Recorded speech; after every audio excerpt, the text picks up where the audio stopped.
Where did you do your education? Actually in MGM college Nanded. अच्छा, काय केलंय तिथे? तिथे BSc बायोटेक्नॉलॉजी, त्याच्यानंतर MSc बायोइन्फॉर्मॅटिक्स. अच्छा. आणि तिथे आहेत, आपल्याकडे आहेत ते कोर्सेस? हो, आहेत. आमच्या वेळेस नवीनच चालू झालेला आणि मोस्टली जसं आपल्या इथे तेवढं अवेअरनेस नसतो गोष्टींचा. आम्ही BSc बायोटेक्नॉलॉजी जेव्हा केली तेव्हा त्यांचं असं म्हणणं होतं की बाबा बीटेक करतो काय, म्हणजे बीटेक हा मुळातला पूर्ण वेगळा प्रकार आहे आणि बायोटेक्नॉलॉजी वेगळा प्रकार आहे. त्याच्यामुळे काय झालं की आम्ही ते सांगणं सोडून दिलं की बायोटेक्नॉलॉजी करतो. मोस्टली मग आमचे काही सिनियर्स होते, त्यांच्याकडून मग बऱ्याचशा गोष्टी कळल्या आणि मुळात मग त्या शिक्षणाला ओढ लागत गेल्यानंतर आमच्या इथेच MSc बायोइन्फॉर्मॅटिक्स नावाचा एक प्रकार चालू झाला शिक्षणाचा, MScचा. आणि ह्याच्यामध्ये काय होतं की आम्हाला BSc थर्ड इयरला एक सब्जेक्ट होता की त्याच्यामध्ये बायोइन्फॉर्मॅटिक्स ओरिएंटेड थोडासा एक पार्ट होता. तर आता बायोटेक्नॉलॉजी शिकताना काय असतं की एक तुमचा पूर्ण वेटलॅबचा भाग येतो, जिथे तुम्ही मॅन्युअली सगळ्या गोष्टी हँडल करताय. बरोबर. वेटलॅब म्हणजे आपले पेशंटचे सॅम्पल आपण असं समजा. बरोबर. पेशंटचा ब्लड येतो, ते ब्लड तुम्ही DNA आयसोलेट करता आणि त्या आयसोलेटेड DNA तुम्ही बाकीच्या टेस्टिंगसाठी त्या मशीन्सवर युज करता. बरोबर. ठीक आहे. तर हे जो काय प्रकार आहे करताना मुळात तुम्हाला DNA दिसतो का? नाही दिसत. तुम्हाला ब्लड मधला कंटेंट दिसतोय का? नाही दिसत.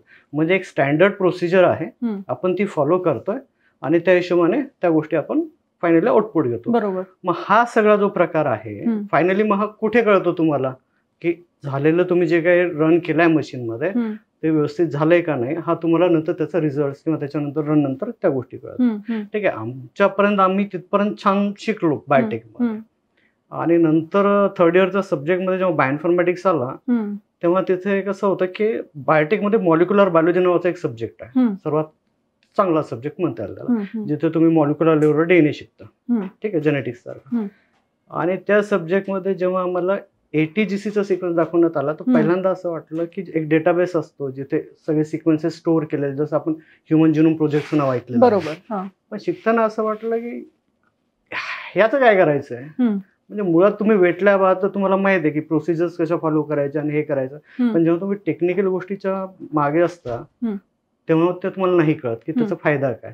मग नंतर त्याच्यातून मग इंटरेस्ट जागत गेला की नेमकं हे कशा होतात, डेटाबेसेस काय असतात, कसं बनवलं जातं. आणि मोस्टली बायोइन्फॉर्मॅटिक्स म्हणजे काय, बायोलॉजी, मॅथमॅटिक्स आणि कम्प्युटर्स यांचा एक सुंदर असा संगम आहे, जिथे तुम्ही बायोलॉजिकल जे प्रॉब्लेम्स आहेत जे सॉल्व्ह होऊ शकत नाही त्याच्यासाठी तुम्ही कम्प्युटर्स वापरू शकता. ठीक आहे. मॅथमॅटिक्स कसं इन्व्हॉल्व होतं यामध्ये?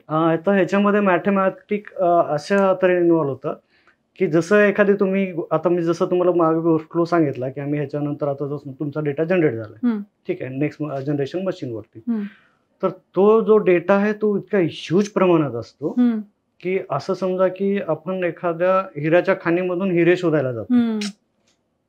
ठीक आहे.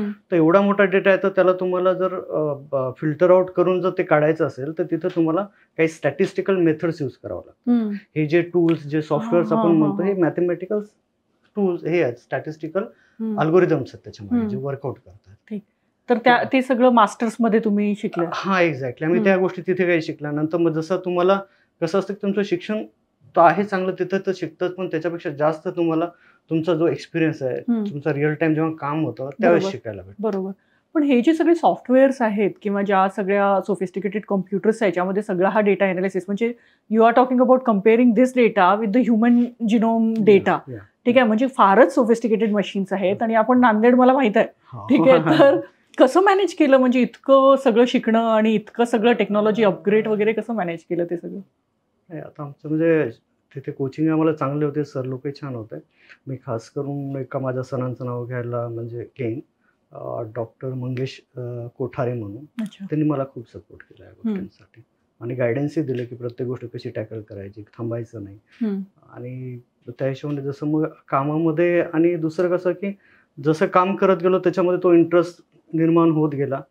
कारण कसं आहे की जेव्हा माझ्याकडे डेटा येतोय मशीन मधून त्यावरती त्याला काही अर्थ नसतो, तो एक रॉ मटेरियल सारखा आहे आणि ते ह्यूज प्रमाणात आहे. आणि त्याच्यामधून मग तुम्हाला ते मिनिंगफुल काढताना जे कामामध्ये तुम्हाला ती मजा येते किंवा ते म्हणजे वेळ तुम्हाला नाही कळत त्या गोष्टीमध्ये कसा जातो ते.